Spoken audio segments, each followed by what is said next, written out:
Qu'est-ce que t'en penses, toi, des 9 mois des Gilets jaunes? Toi qui as été maman, qu'est-ce que t'en penses? On est au 9e mois là, des Gilets jaunes. Moi, ils sont à la hauteur des Gilets jaunes. Vas-y. Ils sont vraiment à la hauteur. Moi, je trouve que c'est de braves gens. Ils se sont battus avec tous les moyens qu'ils ont, malgré les blessures, malgré les handicaps qu'ils ont eus, malgré le temps, malgré tous les inconvénients. Je trouve qu'ils se sont battus cœur et âme. Moi, c'est des gens que je défendrai tout le temps. Et puis peut-être que l'accouchement, ça peut se passer une semaine après, peut-être. Toi qui as été maman, c'est pas 9 mois, il peut y avoir 9 mois, une semaine. Oui, moi la deuxième, c'était 9 mois, une semaine, exactement. Donc peut-être la semaine prochaine. Pour vous, la semaine prochaine, c'est assez important. Il semblerait, oui, que c'est quand même important parce qu'il y a l'ambiance de vrai. Attendez, voilà la jeune génération. Qu'est-ce qu'ils pensent des 9 mois? En plus, on fait travailler avec les Moi, enfants. c'est une gestation, t'as vu? Ah, on va peut-être accoucher quelque chose de bien, on sait jamais. Mais on a déjà couché ou on va coucher? Bah, il faudra qu'on accouche. On va accoucher de rien pour l'instant. Parce que- Vas-y, toi qui es jeune, vas-y. Et toi qui travailles avec les enfants. Il y a encore du boulot. J'ai peur qu'on fasse les 1 an, en fait. Non. À continuer à se battre. Moi, je vise pas mal l'université d'été du MEDEF. Parce que écoute, c'est quand même le MEDEF et le CAC 40 qu'il faut viser. Et laisser un peu les flics. Hein. C'est pas des tirelires. Hein. Vaut mieux le flic. C'est clair.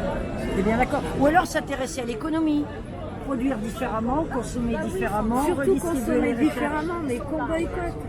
Plein de choses. Et là, c'est le moment de boycotter. Au moins, c'est non violent. Et puis, bah, ça remet les choses à la place. Bah, qu'on boycotte.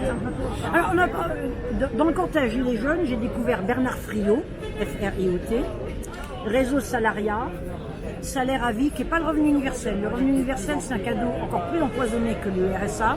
Là, le salaire à vie, ce serait par la mutualisation de la valeur ajoutée. Allez voir ce qu'elle veut dire. Quand nous travaillons, nous produisons de la valeur ajoutée. Au lieu de se contenter d'un petit prélèvement et de filer tout le reste au patronat, ce serait mutualisé de façon à garantir un salaire à vie à chaque citoyen. Donc c'est Bernard Friot, Réseau Salariat, Salaire à vie, il fait partie des économistes atterrés.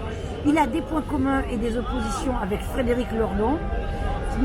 Moi j'ai découvert ça dans les cortèges et j'ai commencé à m'intéresser à ça. Qu'est-ce que tu en penses, toi, de ce système économique? Je sais pas. Je sais pas si c'était viable parce que je suis pas une économiste. Hein. Je suis pas comme toi. Hein. Non, je suis pas économiste, moi non plus. Mais nous pouvons quand même petit à petit nous orienter vers là.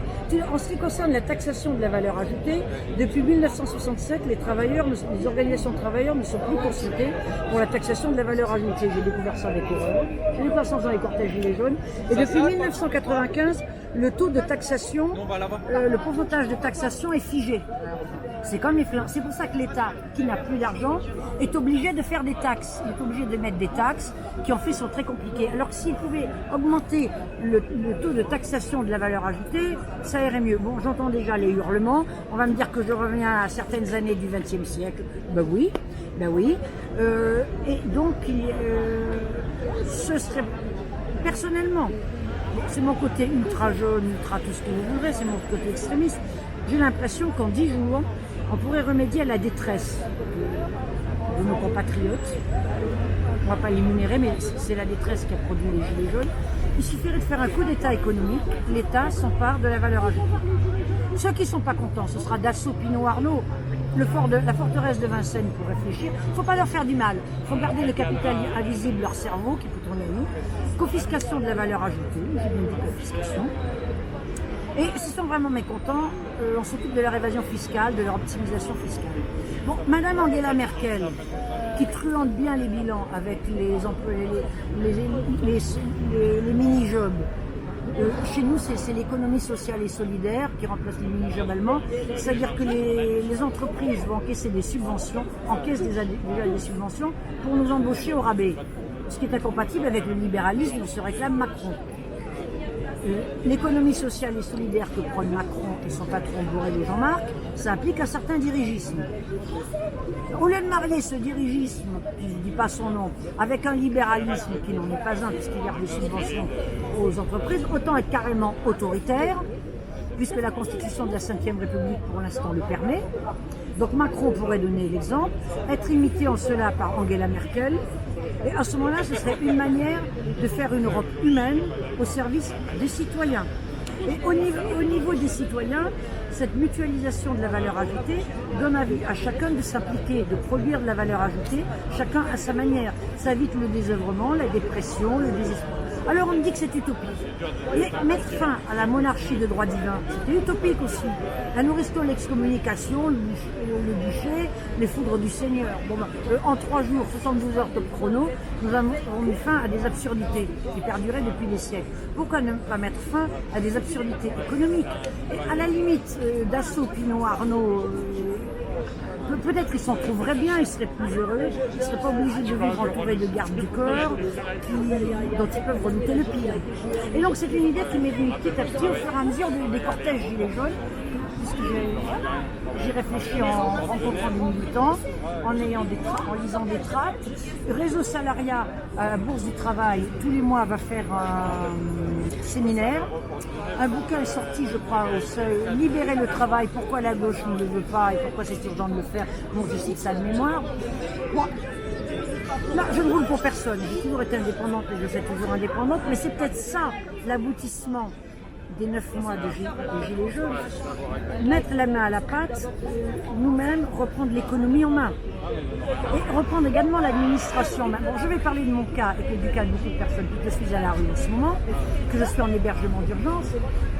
Bon, ça c'est pas très grave, ça arrive à des familles, ça arrive à des choses. Mais j'ai découvert avec étonnement qu'il existe un haut comité pour le logement des personnes défavorisées. Vous en avez entendu parler, vous?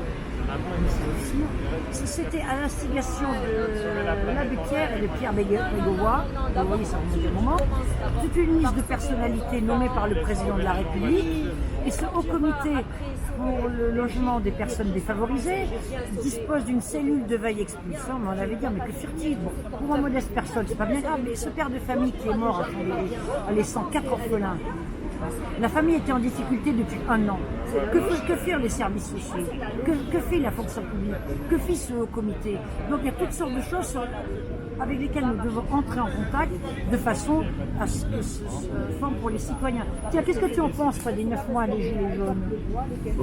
Oui, on est à 9 mois. Oui, c'est vrai que c'est un accouchement. Mais ça peut se faire la semaine suivante, hein, parce que ça peut se faire une semaine avant, une semaine après. Non, mais moi, ce que je vois là, il ne faudrait pas que ça avorte. Oui.